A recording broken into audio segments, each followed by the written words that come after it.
President. What a day. I rise to speak to the Coalition's disallowance motion. The issue of dumping contaminated soil from the Westgate Tunnel project has been a serious concern of many constituents across Western Victoria, particularly. And can I say that it is quite disappointing to be speaking about this issue once again. It seems that the community and local council voices are not being heard because what they are asking for is transparency, and they're simply not getting this.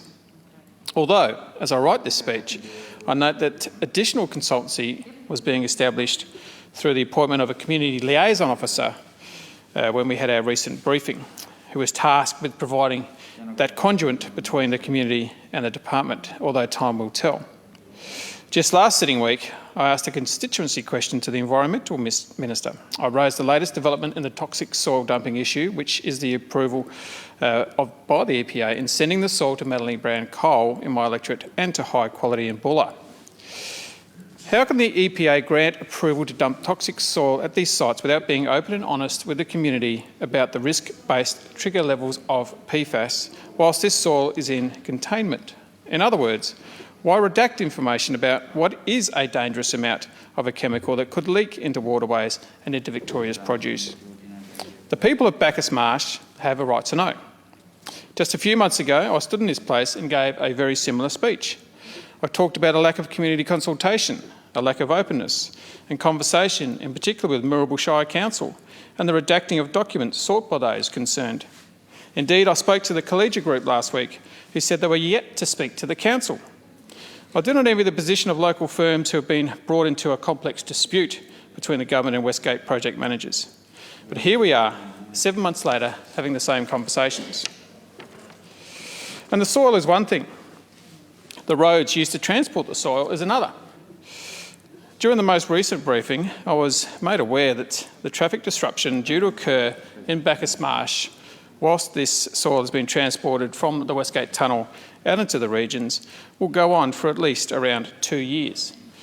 Now, anybody who has been to Bacchus Marsh and knows the area, in particular the Avenue of Honour, knows that it is a very narrow piece of road. It's already extremely busy, so one could only imagine what the incredible amount of trucks going up and down those roads 24 hours a day, 7 days a week is going to do to the traffic in that area. And I understand that there will be traffic controls put in place, but my God, I would not want to be involved in that traffic jam. The alternate route I was explained was the Bacchus Marsh to Geelong Road as an alternate route. Now, anybody driving that road, which I did for 2 years, is putting their lives in their own hands. It is a disgraceful road. I'm pleased to see that there's a lot of roadworks going on at the moment to make it a much safer road. But geez, for another 2 years, well, all the best to those people travelling that road. My contribution to this debate, quite simply, is asking the government two things. Number one, to please consult the community and in the same breath, genuinely listen to their concerns.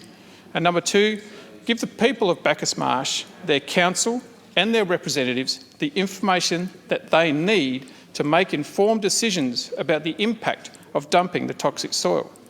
The people of Bacchus Marsh deserve to know and deserve to be consulted. I urge this chamber to support the disallowance motion.